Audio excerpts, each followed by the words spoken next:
Hey everyone, Mr. Copeland here. We're going to be finishing up this DBQ analysis activity today with the last and final document, document 7. A quick reminder of the prompt for this week.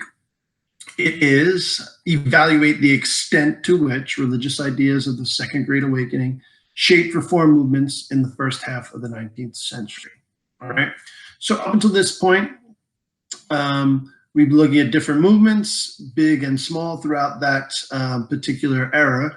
And with document 7, we're presented with a little bit different take on everything that they want to change. So this individual is Elizabeth Cady Stanton.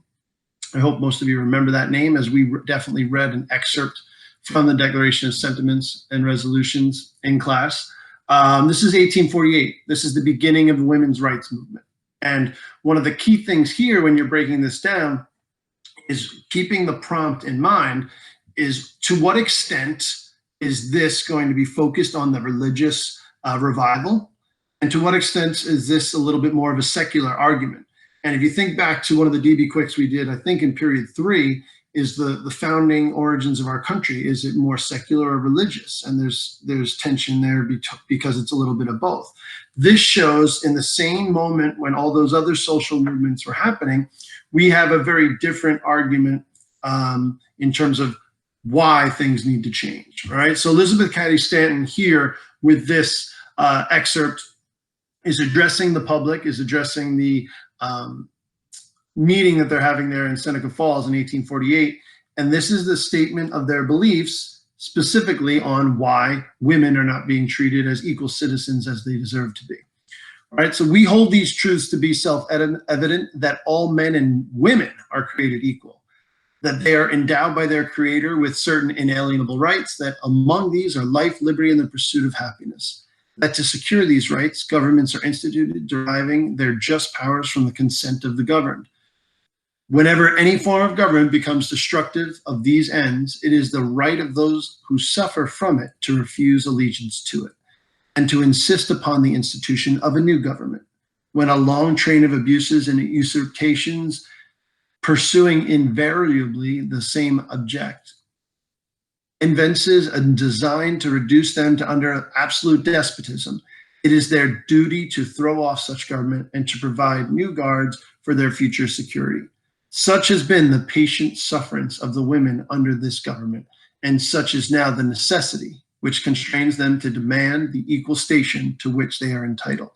So, the beauty in this document is the simplicity in which it's rubbing the faces of the American government in the reality that the same problems and the same complaints that they had to the British in the Declaration of Independence, the same reasoning, the same logic, the same secular thought about, and the same belief in basic inalienable rights, almost prove the point to which the problem that they're seeing here is that the lack of rights amongst women. All right. So one of the key things is this maybe is a document you could use to display the way in which maybe not everything was based off religious revival in this moment. However, maybe the spirit of revival, the spirit of reform that was created because of it made something like this possible.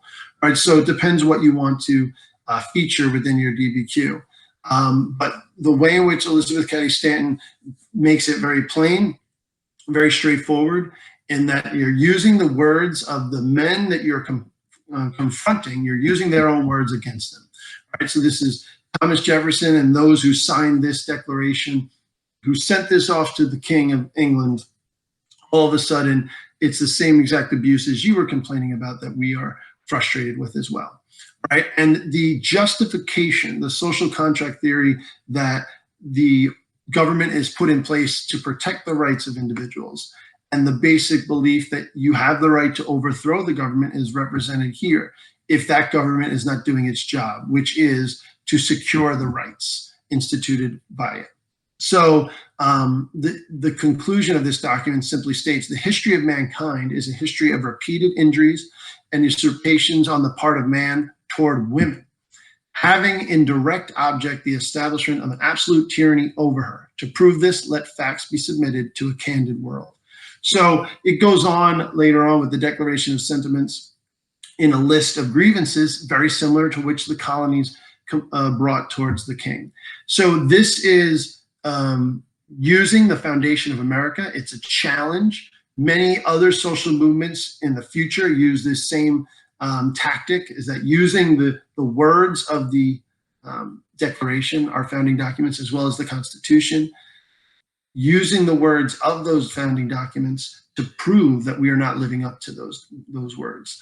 And although 1848, it was slow time changing, initially the women's rights movement realized the way in which they're going to have to enact change is to push for the right to vote.